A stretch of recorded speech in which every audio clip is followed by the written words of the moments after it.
ഞാവലഞ്ചോല കുയിലേ നീ ഞാവളപഴം കൊത്തിക്കഴിച്ചോ, പുന്നാര തങ്കമയിലേ എന്നെ വിട്ടു നീ പറന്നോ, നാണം കുണുങ്ങി മെല്ലെ വരുന്നോരു പുള്ളിക്കുയിലേ എന്നെ കാണും മുമ്പേ എങ്ങു നീ പറന്നുപോയി.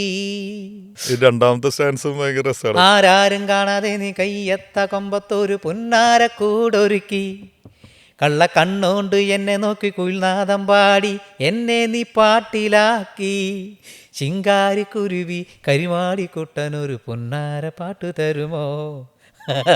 ഈ കുരുവി ഒരു ഈ പറഞ്ഞ പോലെ കുരുവിയുടെ ഇതെന്ത് കുരുവിയാണെന്ന് നമ്മുടെ മനസ്സിലൊരു പെട്ടെന്ന് ഇപ്പൊ ചില പൂവുകള് ചില കിളികളൊക്കെ പെട്ടെന്ന് പറയുമ്പോൾ നമ്മുടെ മനസ്സിൽ ചീരപ്പൂവ്, അപ്പൊ ചീരപ്പൂ കാണാത്ത ചീരയ്ക്ക് അങ്ങനെ ഒരു പൂവുണ്ടോ എന്നൊക്കെ ഇപ്പോഴത്തെ തലമുറയിലൊക്കെ പെട്ടെന്ന് ചോദിക്കും. പല സംഭവങ്ങൾ അവർ കണ്ടിട്ട് പോലും ഉണ്ടാവില്ല. ചീര പൂത്ത് നിൽക്കുന്നത്. അപ്പൊ ചീരപ്പൂവുകൾ കുമ്മ കൊടുക്കണ നീലക്കുരുവികള്, അങ്ങനെ പലതരം. ഇത് പക്ഷെ ഇവിടെ ഒന്നും കണ്ടുമുട്ടാത്തൊരു ഒരു കിളി അല്ലെങ്കിൽ ഒരു കുരുവിയാണ് ഇപ്പൊ ഈ പാട്ടില്. അത് കേട്ട ഒരു പഴത്തിന്റെ പേര് അല്ലേ? അതായത് നാവളും പഴം. അതെന്താണ് സാർ ശരിക്കും ഒന്ന് പറയൂ? എനിക്ക് ഞാവൽപ്പഴമില്ലേ, ഞാവൽപ്പഴത്തിന് പറയുന്ന കൊളോക്കിയൽ വേർഡാണ് അത്. പാലക്കാടുകാർ ഇങ്ങനെ പറയുന്നത് നാവളും പഴം. നാവളും പഴം.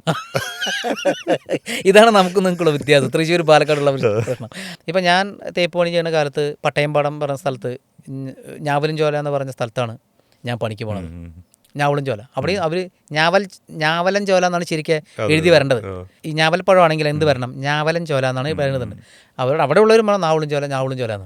അപ്പോൾ ഈ നാവള് പഴം വീഴും, ഈ കറുപ്പ് സാധനം നമ്മൾ തിന്നു കഴിഞ്ഞാൽ നാവിൽ തന്നെ നല്ല വിലയാണ് അതിന്. അതിങ്ങനെ കിളികൾ കൊത്തി കൊത്തി കൊത്തി കൊത്തി കിട്ടും. അപ്പോൾ ഞാൻ അവിടെ കയ്യും കാലൊക്കെ കഴുകാൻ പോകും. ആ സമയത്ത് കിട്ടിയൊരു സാധനം അപ്പോൾ ഈ സാധനം അങ്ങനെ കൊത്തുന്നത് ഭയങ്കര രസമാണ്. എനിക്കത് രാവിലെ പോയ വൈകുന്നേരം വരെ ഇത് കേൾക്കും. അപ്പോൾ എനിക്ക് ഭയങ്കര ഇഷ്ടമാണ്. അതിനെക്കുറിച്ച് ഞാൻ എഴുതിയ ഒരു പാട്ടാണ് ശരിക്കും ഞാവൽ പഴമാണ്.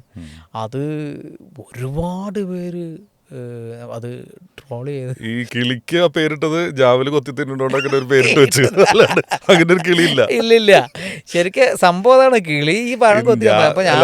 ഇവിടെയുള്ള വല്ല കിളികൾക്ക് പാലക്കാട് സൈഡിൽ ഇങ്ങനെ വല്ല പേര് വിളിക്കണ്ടോന്ന് അറിയില്ല. അല്ല, അത് പറയാൻ പറ്റില്ല, ചിലപ്പോൾ ഉണ്ടാവായിരിക്കും. സാറേ ഇത് സംഭവം ഞാവലും ജോലിയിൽ വന്ന കിളിയാണ്. അത് ഏത് കിളിയാവട്ടെ, എനിക്ക് കിട്ടിയ സംഭവം ഞാവലും ജോല കിളിയെ നീ ഞാവലും ജോല അങ്ങനെ ഒരു കിളി സെപ്പറേറ്റ് ഈ പ്രകൃതിയിൽ അങ്ങനെ ഒരു ഇതില്ല.